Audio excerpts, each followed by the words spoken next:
The sheriff is Hey, you can't say that word. What? I can't say the sheriff is near? No, Dad, blast it. Everybody knows what you're trying to say.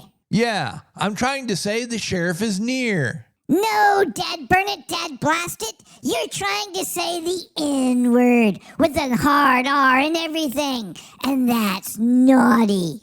Oh, why's that word naughty? You know why that word's naughty? Everybody knows why that word's naughty.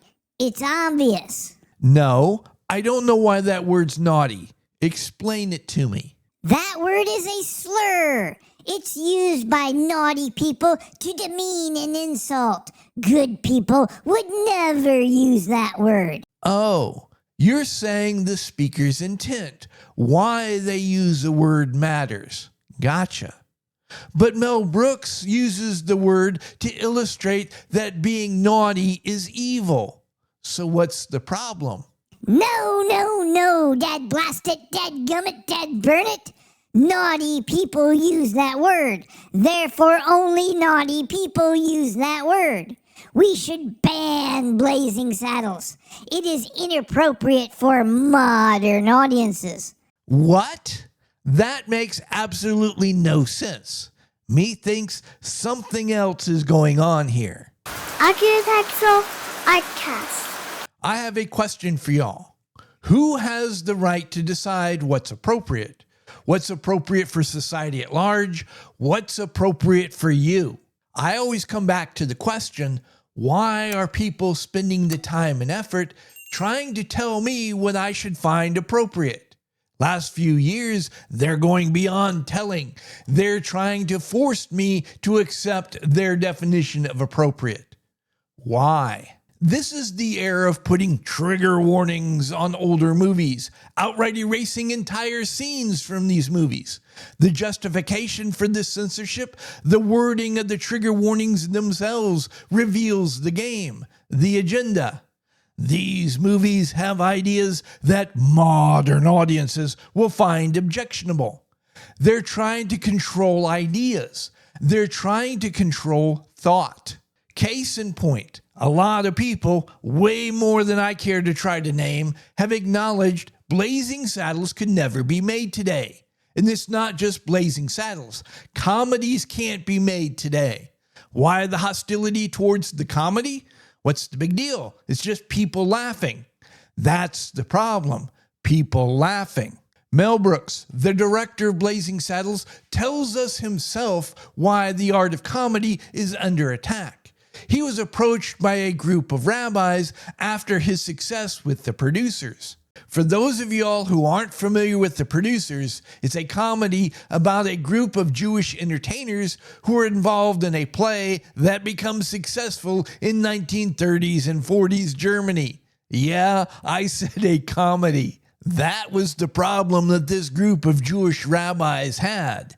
They sat Mr. Brooks down to give him a stern talking to. What happened to the Jewish people in Europe during the 1930s and 40s was no laughing matter. It needed to be dealt with all the seriousness that it deserved. To his credit, Mel Brooks stood his ground. He said, "Respectfully, I disagree. I believe the best way to deal with evil when you encounter it in the world is you first identify it as evil, and then you mock the hell out of it." Humor serves two important functions. Actually, it serves a lot of functions, but there are two that are particularly relevant to our conversation today. First off, humor breaks down barriers. It allows us to lower our guard and think about things that under normal circumstances we would automatically push away.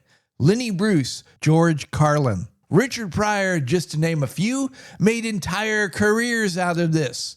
They were so funny, they could get away with talking about all sorts of things. Humor's second important function?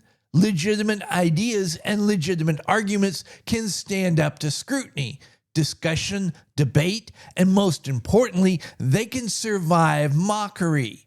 Illegitimate ideas cannot stand up to scrutiny, and they will be destroyed by mockery. Another aspect of this, People who have character have a sense of humor. They can handle being the target of the joke. More often than not, they're laughing just as loudly as everyone else. Whereas people who don't have character don't have a sense of humor. They take themselves way too seriously. They become enraged when they realize they're the target of the joke.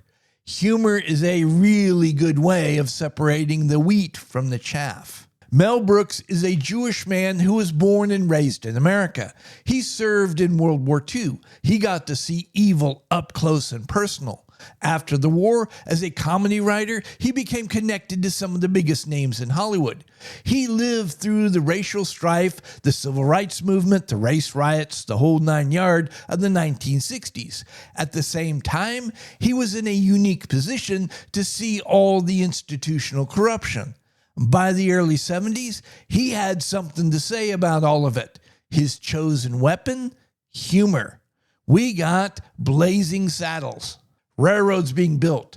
The land along the railroad is now going to be worth a lot of money. You could make a big profit if you could get the land before anybody knew that the land was worth a lot of money. The problem? There's a town on some of that land. And those people aren't going to be real inclined to give up their land.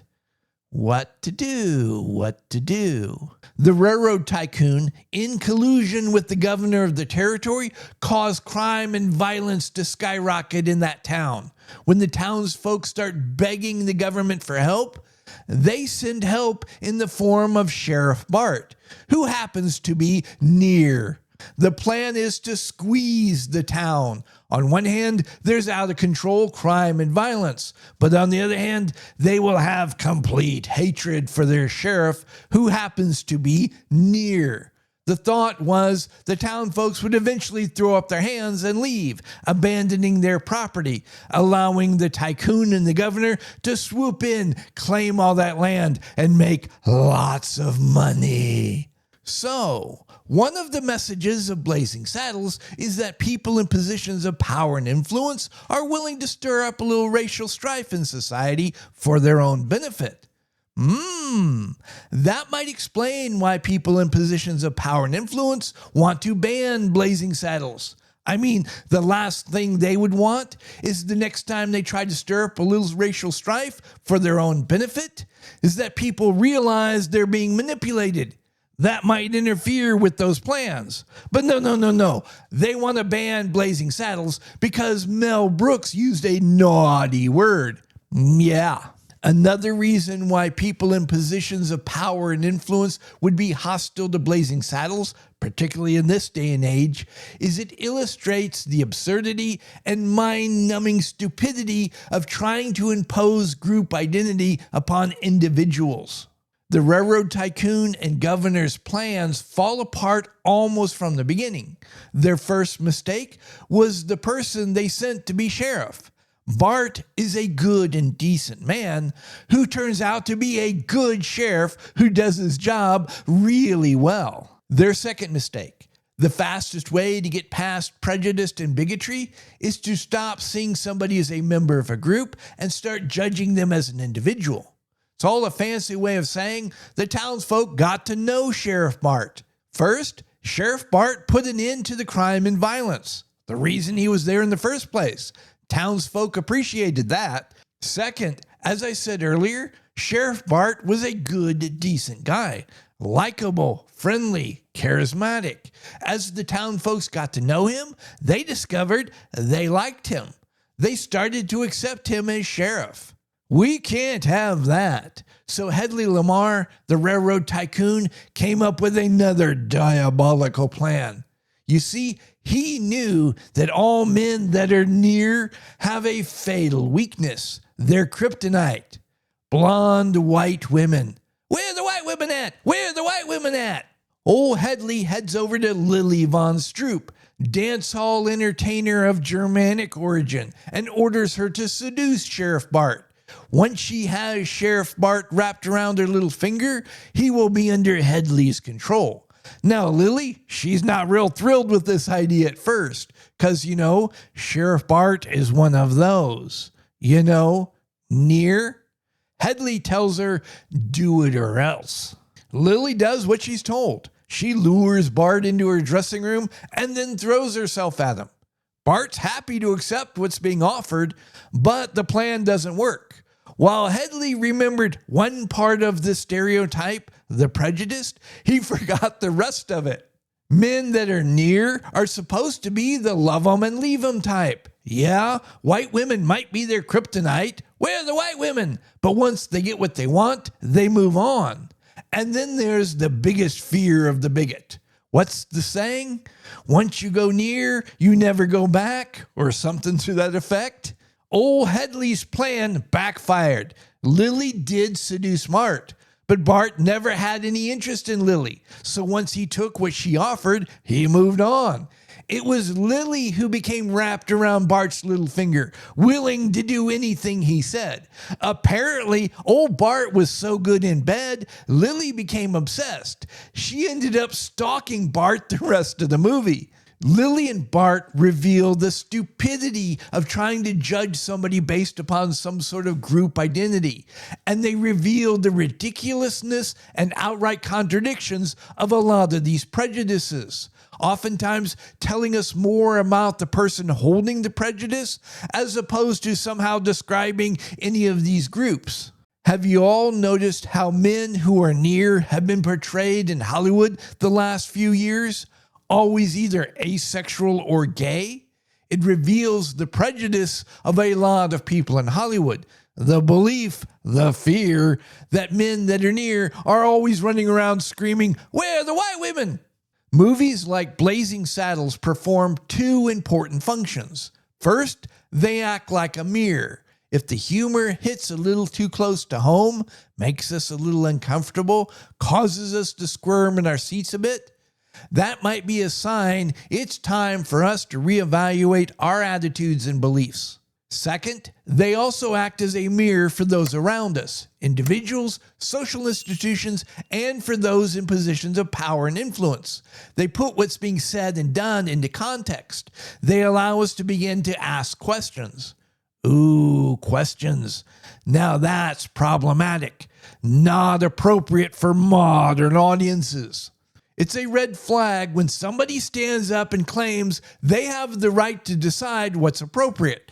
This is particularly true when they start using force to impose their definition of appropriate on everyone else. The justifications, decency, for the children, are lies. The motivation is the desire to censor, which is always an attempt to control thought. As I said at the beginning of this video, legitimate ideas and legitimate arguments can withstand scrutiny. They can survive mockery. Whereas illegitimate ideas and illegitimate arguments, the more you examine them, the more you mock them, the faster they fall apart. Here's the interesting thing. Those who advocate for illegitimate ideas, make illegitimate arguments, they are also destroyed by mockery. Mel Brooks is right. The best way to deal with evil, when you encounter it in the world, you identify it as evil, and then you mock the hell out of it. At any rate, I hope I've given you all something to think about, and until next time, you all be safe. If you're all still here, thank you very much. I really appreciate it. While you're at it, why don't you like this video, subscribe to the channel, click that notification bell. You can hear me yammer on about something else next time. And feel free to share this video far and wide. Please like and subscribe. Please leave a comment.